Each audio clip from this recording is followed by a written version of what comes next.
Hola a tots i benvinguts a un nou vídeo tutorial. Estem en història contemporània de segon de batxillerat i durant el següent vídeo tractarem i analitzarem la consolidació del règim de Franco, pertanyent al bloc setè, la dictadura franquista 1939-1975. Amb la derrota de les potències de l'Eix el 1945, el règim de Franco es veia en una delicada situació respecte a les potències aliades, motiu pel qual intenta maquillar el seu caràcter feixista a tota costa. D'aquesta manera, el discurs oficial i la propaganda presentaren un règim polític catòlic, conservador i anticomunista amb un clar propòsit, esdevindre una monarquia. El falangisme romangué des d'aleshores marginat i amb ell la litúrgia feixista, tal com la salutació oficial amb el braç enlairat. La immediata postguerra mundial suposa per al franquisme un període d'aïllament i de refús internacional a grans trets. Les democràcies occidentals palesaren envers la dictadura la seva animadversió, fins i tot a les Nacions Unides condemnaren el règim de Franco i aquest òrgan instà a la retirada dels ambaixadors pels vols del 1946 a Madrid.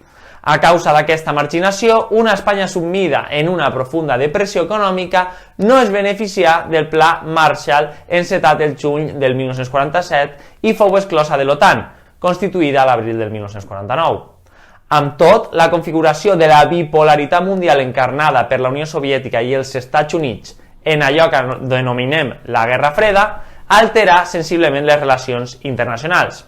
A resultes d'això, Estats Units cerca a Europa Occidental aliats per combatre el comunisme, acceptant en darrera instància el règim de Franco amb dues accions concretes que consolidaren el règim a nivell internacional. El 1947 donaren suport a la retirada de les sancions a Espanya i finalment el 1950 revocava l'acord de retirada dels ambaixadors.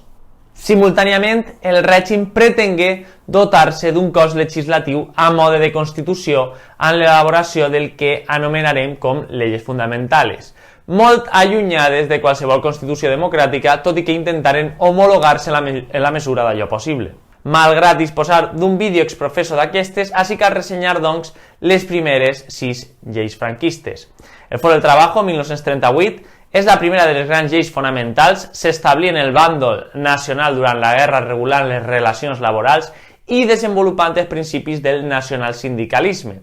Aquest darrer fonamentat en el sindicat vertical que aglutinava treballadors i empresaris de manera corporativa per branques de producció.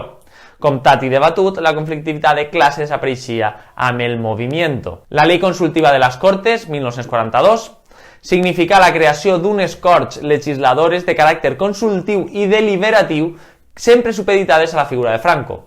Estaven definides com un órgano superior de participació del pueblo espanyol en les tarees de l'Estado. Tanmateix, no existia cap representació democràtica i els seus membres, els procuradors, eren designats per les altes instàncies de l'Estat. Doncs bé, componien aquestes corts de ministres, els ministres del govern, consellers de cap de govern de fe de les Jons, caps de l'organització sindical esmentada ADES, alcaldes de grans ciutats, rectors d'universitats i representants de la jerarquia eclesiàstica. En definitiva, un òrgan de representació per terços, sindical i d'entitats, ajuntament i diputacions, que més endavant esdevingué una democràcia orgànica, atès la llei orgànica de 1966 nasqueren els procuradors per terç familiar, és a dir, triats per mitjà de sufragi pels caps de les famílies polítiques franquistes. El Foro de los Españoles, 1945, era tota una declaració de drets dels espanyols, però sempre supeditat als principis del movimiento sense cap mena de garantia. Es dividia en dos títols, derechos y deberes, i garanties de esos, amb 36 articles i dues disposicions generals, a més d'un títol preliminar ambigu però aclaridor.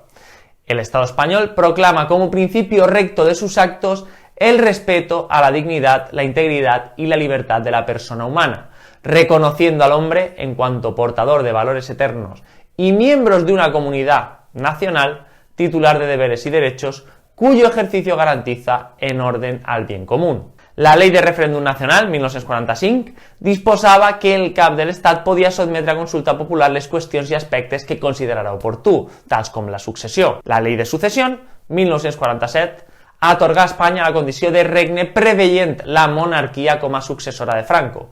Amb tot, ratificava aquest com a cap d'estat. La Ley de Principios del Movimiento Nacional, 1958, és l'actualització dels principis rectors del règim sense cap mena d'obertura, agrupant les famílies franquistes sense el domini falangista i amb el refermament d'Espanya com a regne fins a la mort de Franco. Bé, fins ací el nostre videotutorial d'avui, espero que us hagi servit d'ajuda i ens veiem a classe.